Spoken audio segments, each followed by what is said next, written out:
He's been called one of the most important voices in young people's literature today.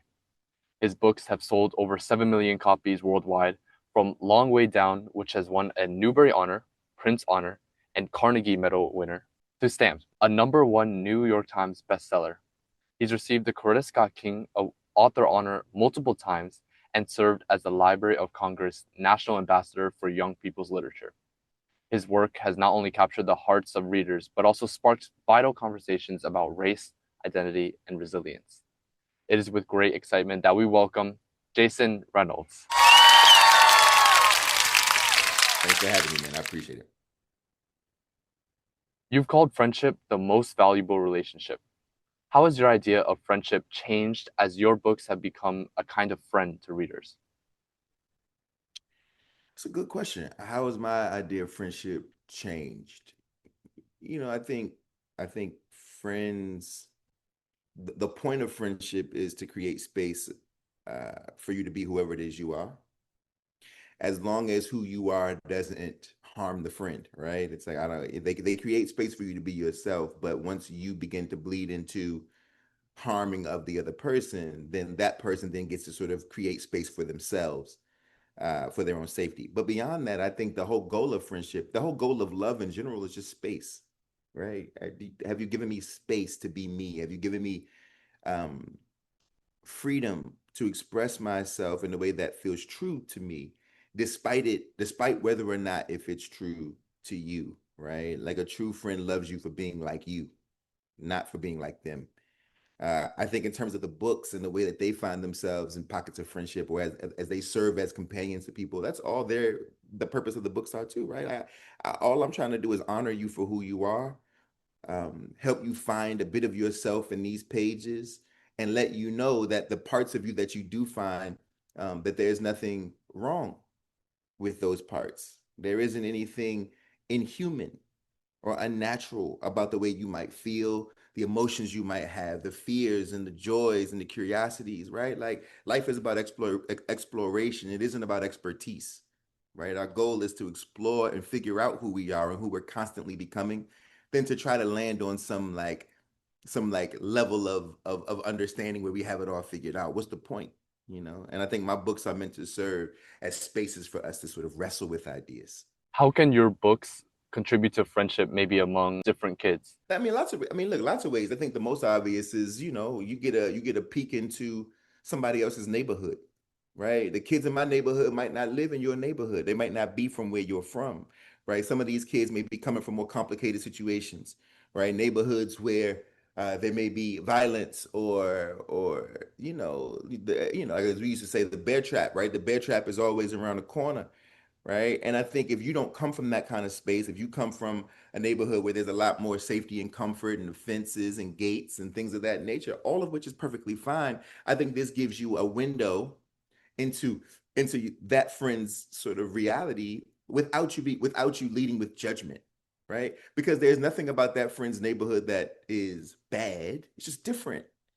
Just because something's different doesn't mean that it's better or worse, right? It's just different. And I think we need to see more of that. We need to know that some people live in apartment buildings and some people live in houses so big that they have different wings.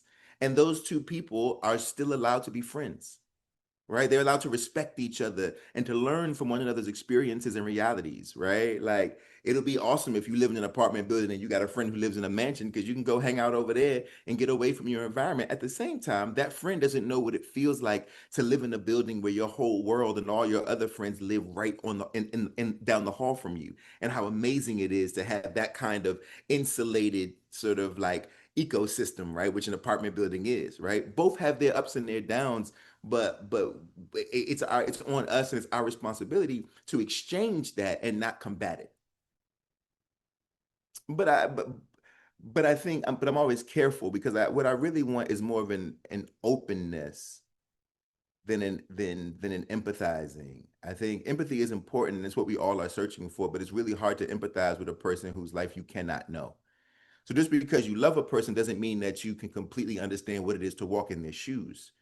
So what I'd rather have, instead of just this sort of blind idea around empathy, is an openness to someone living and being different from you, and that not being a deterrent, but instead it being a magnet. Can you elaborate more on the deterrent and magnet part? Yeah, like it should draw you to somebody, right? Like somebody being different from me shouldn't make me run the opposite way. It should make me want to know more, right? I want to lean in a little bit and say, wait, so you don't grow up like you didn't grow up this way, or you don't know what I'm talking about, or you've never been to a neighborhood like this, or a house like this, or a family like this. Well, what was your family like? Right? Like there are so many questions there, right? And the more questions we have to ask, the more possibility we have to build relationship. If we've asked all of our questions, then a relationship becomes pretty boring. But if there's always something for us to learn in relationship, then relationships can continue to grow. And so, like, these questions are important. Like, tell me more about the language your family speaks, the foods your family eats. Tell me more about the religious customs. And like, I want to know everything, right? I want to lean into it, right? No, I don't know what it is to be an immigrant in this country. I can never relate to sort of what it might be like to leave a country and come here, right? And so I don't have to, I can't necessarily empathize with that, but I can be open to it, and I can ask the question so that I'm not harmful, and that I can create space for my immigrant friends to know that they belong here, right? They belong in this country. And if nothing more, they belong in my presence. They belong in my home, right? And the country in which I built for myself, my four walls, right? That's the goal, right? That's friendship. What's one story you've been carrying but haven't been able to write, at least not yet? Ooh, I wanna Ooh, I'm gonna give it away to you, man. Like I will tell you, Really? man. The Thank you, story thank you. I'm working on it actually. The story I really want to write. There's a few stories. One I want to write my mom's. I'm gonna write my mom's story because it's a wild story, and I think it'll just be cool to tell it one day. But that's tricky because she's alive and it's painful. Parts of it are painful, and you want to take care of your people, right? So maybe I'll get to that at some point. But I'm also interested in writing a story, which I'm kind of tinkering with right now, about from the perspective of the bully. I think in school, right, we have like anti-bully campaigns, right? And we should, that this is for the best, right? Bullies are can cause tremendous harm. My issue though is we talk about bullies as if bullies aren't also children. So like once we know who the bully is, then it becomes this thing where like the bully becomes a monster. The bully is like the worst kid in the world. And it's like the bully is 13. The bully is the same age as the kids that the bully is bullying. And so the question to me is always, well, how do we love the bully? Who's going to love the bully enough to help the bully through what inarguably must be a tough time for the bully to be a bully? And so I want to tell the story about like the bully story, right? About why a person might become a bully, right? Like let's humanize the bully instead of only humanizing the victims of bullying.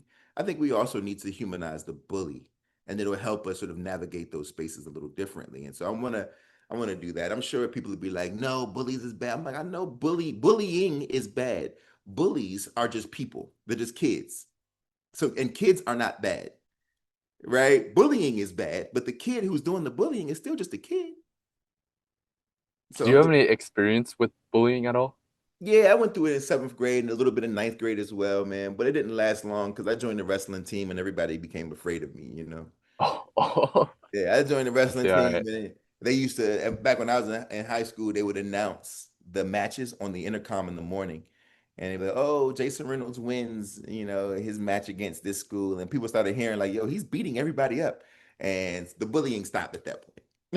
Like they all thought like we shouldn't mess with this guy. Yeah, if he wanted to, he could handle us. Yeah. In your book, Ain't Burned All the Bright, how do you know when a story needs more than text to truly reach readers and to make them feel it and not just read it? That's a good question. It's a good question. And I don't know if I have a real answer for you other than it's like a gut, it's an instinct, right? Like I just know, right? It's a physical response. I can feel like the hairs stand up on my neck. I can feel, I get real like nervous and I start moving back and forth and pacing across the floor. Like I always know when I'm like hitting it, when I'm in it. You know what I mean? Like when I'm in my bag, when I know I'm in the bag and I know I'm in that pocket and the words are coming and they're working the way they're supposed to work. I know. Now, I don't always know when it's happening. I sometimes have to come back the next day or 2 days later and read it, and then I know, right? And I'm like, oh, I thought this was terrible. It turns out this is amazing, right? This makes all the sense in the world. But I trust myself, man. I trust me more than I trust anybody else. Like I trust me, and I've worked hard to build that trust in myself, to know that like what I think is good is usually good. It doesn't mean it doesn't need work, right? But it's usually at its core, there's usually something there. I mean, I found that trust when I was a young man. I never found it in school because school they always graded me poorly. I never did well in school. I never did well in English class. I didn't do well in college. I mean, college almost English is what almost made me drop out of school, right? So I wasn't. It wasn't like school was the thing that was reinforcing my trust. It was everything else around me, right? It was the fact that like as a young person, I knew how to use language to change the temperature of a room. I knew how to use language to, make my family feel better at funerals. I knew how to use language to get girls. I knew how to use language to, school assemblies. They would call me up and let me read my poems at school assemblies. I knew like right, so like it was being enforced in other ways by my community, right? Early on, my family and my community helped me sort of help tap in and sort of highlight the fact that I did have something and that I did have an ability that I would have to work very hard to hone, right? A natural ability is never enough. You still have to go through the rigorous training of getting better at it, right? But I knew I had it really early in life. I was 10 years old when I figured this out. So by the time I got to college, the teachers couldn't deter me. The bad grades wasn't enough to dissuade me, right? It was like because I had already been given so much adulation by my friends, family, and community. On all of your school visits, has a reader ever asked you something that completely changed how you see your own work? Yeah, of course. I mean, I remember early on in my career, from the very first book, when I was the greatest, which is about, these three kids, one of which has Tourette syndrome, right? One of whom has Tourette syndrome. And there was a kid, I think this might have been a seventh grader or eighth grader in the Bronx, New York. And there was a kid who said, yo, that character in the book, um, they asked me if I was going to make a sequel. And I said, no. I said, why? And they said, well, because that character doesn't have a lot of speaking lines. And they said, he has Tourette syndrome. He doesn't have mutism. So there should have been no reason that he wasn't speaking more. And in that moment, I could have lied. I could have said like, oh, well, I meant to do it that way for these reasons. But the truth is that I honestly, it was an oversight, right? It just was an oversight in the development of that character. And I was honest with that kid and said, you know what, that was a mistake. And you're right. And, the book is already out now, but I'll keep that in mind moving forward. That when I'm making characters to make sure that they're whole, every character has to be whole, right? And to honor whatever their idiosyncrasies are, you have to honor them in a way that actually makes sense and is consistent, right? Tourette syndrome doesn't stop you from speaking, right? But for some reason, this character doesn't say too much. And I needed to hear a 13-year-old tell me that to remind me to make sure that I'm buttoning up, that everything is buttoned up, right? That I'm really being careful about making sure each character is a whole character. That's a deeper find from, someone who's just 13, but that's pretty good. Absolutely. Some of your books have been banned in schools, often because they deal with race, police, or other difficult topics. What do you want readers to understand about why these stories matter and what's lost when they're taken away? It's just that the idea is that every kid is living the same experience is ridiculous, right? There are some young people where these sorts of things happen to them every day, happen to their families every day, right? It's like me being like, yeah, they shouldn't read any stories about first generation kids, right? It's like what first generation kids exist all over the country and are experiencing mass deportation as we speak. That's a real thing, right? We should probably address it. We should probably write about it. Because at some point they're going to need to understand how to process their feelings and emotions. And the best way to do it, the safest way to do it, is in the acknowledgement that books provide, right? Books provide acknowledgement of your existence, acknowledgement of your truths and humanities, right? That's a big deal, right? It's easy to feel invisible in this world. It's easy. It's easy to slip into invisibility. What books do is they shine a light on you, right? There's a famous Hitchcock quote that I love, Alfred Hitchcock. He says, a face is not a face until I put light on it, right? This is how we stay alive. This is how we stay illuminated, right? Books are what give us the light and say, no, no, no, my life does matter because I'm reading a book that's just so much like my life that now I know that what I'm feeling isn't an anomaly. I'm not an alien. I'm just a person who lives in a particular environment who's going through a particular thing. But it ain't just me, right? There are people like me. So to ban these books is to subliminally ban the experiences of the people who live like that. And that should be criminal. It's devastating and is a travesty and really is an act of cowardice and small-mindedness.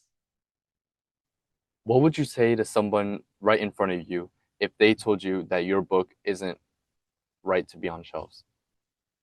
I would simply say, says who? Says who? Says you? Right? Like, and who are you? Right? Who are you? You know, I think every book deserves to be on the shelf. Now, I think that person has a right to not pull that book off the shelf and read it if they don't want to. Right? That's your right. Leave it up there. You don't have to read it. We go to restaurants every day. There are lots of things on the menu. You get to pick what you want and what you don't want. The library is a menu too. Make a choice. But don't say that just because you want ham and eggs, that everything else on the menu should be taken off. That we all got to eat ham and eggs. I'm allergic to pork. I can't eat that. So what am I to do? Your diet ain't the diet of everybody. It's selfish to feel that way. It's self-centered to feel that way. It's immature and irresponsible and anti-intellectual to feel that way. That's all. That's what I would say to them. The library is a menu. That was very good. Yeah. Jason Reynolds shows us that stories can change how we see ourselves and the world. Through your words, people learn that their voices and experiences and truths matter. Thank you for challenging us, inspiring us, and reminding us why stories and the people who live them truly matter. We look forward to seeing your future projects. I know they will continue to challenge, uplift, and inspire. Thank you for being a beacon of hope and a catalyst for change in the literary community. Thank you. I appreciate it, man. Thank you.